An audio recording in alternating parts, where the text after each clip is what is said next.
Middle east ഇനി പൂർണ്ണമായ സമാധാനത്തിലേക്ക് നീങ്ങും. ഇറാന്റെ തുറമുഖങ്ങൾക്ക് US ഏർപ്പെടുത്തിയ ഉപരോധം 2 മാസത്തേക്ക് പിൻവലിച്ചു.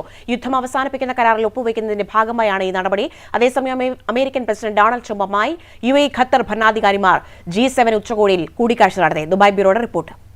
ഇറാനും US-ഉം പരസ്പരം വിട്ടുവീഴ്ച ചെയ്തതോടെ നീണ്ട ഇടവേളയ്ക്ക് ശേഷം മിഡിൽ ഈസ്റ്റിൽ സമാധാനം പുലരുന്നു. ജൂൺ 19 വെള്ളിയാഴ്ച ഇരു രാജ്യങ്ങൾ കരാറിൽ ഒപ്പിടുമെങ്കിലും അണിയറ ചർച്ചകൾ പൂർത്തിയായി. ഇതോടെ ഗൾഫ് വിപണികളും ഉണരുന്ന കാഴ്ചയാണ്. ഇറാന്റെ തുറമുഖങ്ങൾക്ക് US ഏർപ്പെടുത്തിയ ഉപരോധം 2 മാസത്തേക്ക് പിൻവലിച്ചു. യുദ്ധം അവസാനിപ്പിക്കുന്ന കരാറിൽ ഒപ്പുവെക്കുന്നതിന്റെ ഭാഗമായാണ് ഈ പുതിയ നീക്കം. ഇറാൻ വിദേശകാര്യ മന്ത്രാലയം ഇക്കാര്യങ്ങൾ സ്ഥിരീകരിച്ചു. അതേസമയം അമേരിക്കൻ പ്രസിഡന്റ് ഡൊണാൾഡ് ട്രംപുമായി UAE ഖത്തർ ഭരണാധികാരിമാർ G7 ഉച്ചകോടിയിൽ കൂടിക്കാഴ്ച നടത്തി. ഇവിടെയും മിഡിൽ ഈസ്റ്റിലെ സമാധാനം സുപ്രധാന ചർച്ചയായി. എങ്ങും മഞ്ഞുരുകിയ അന്തരീക്ഷം കാണാനായി UAE പ്രസിഡന്റും ട്രംപും ഒന്നിച്ച് വാർത്താസമ്മേളനം നടത്തി. UAE പ്രസിഡന്റിനെ ധീരനായ യോദ്ധാവെന്ന് ട്രംപ് വിശേഷിപ്പിച്ചു. ഇരു രാജ്യങ്ങൾ തമ്മിലുള്ള ശക്തമായ നയതന്ത്ര സൈനിക ബന്ധത്തിന്റെ പശ്ചാത്തലത്തിലായിരുന്നു ട്രംപിന്റെ പ്രശംസ.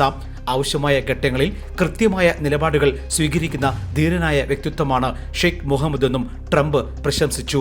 ഇപ്രകാരം 108 ദിവസങ്ങൾ നീണ്ട സംഘർഷങ്ങൾക്ക് ശേഷം ഇറാനും US-ഉം അനുകൂലമായ പ്രസ്താവനകൾ പുറത്തിറക്കി. ഒപ്പം GCC രാജ്യങ്ങളുടെ ഭരണാധികാരിമാർ ട്രംപുമായി പരസ്പരം പുഞ്ചിരിച്ച് തമാശ പറഞ്ഞ് ഹസ്തദാനം ചെയ്തു. ഇതും ലോകത്തിന് സമാധാനത്തിന്റെ പുതിയ സന്ദേശം കൈമാറി. ഇനി വെള്ളിയാഴ്ച ഔദ്യോഗികമായ ചടങ്ങുകൾ നടക്കും. Jai Hind news, Dubai. One anchor every week, 20 years, 1,000 episodes on one TV channel.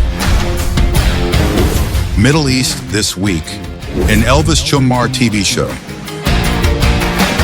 Exclusively on Jai Hind TV. Stay tuned for the 1,000 countdown.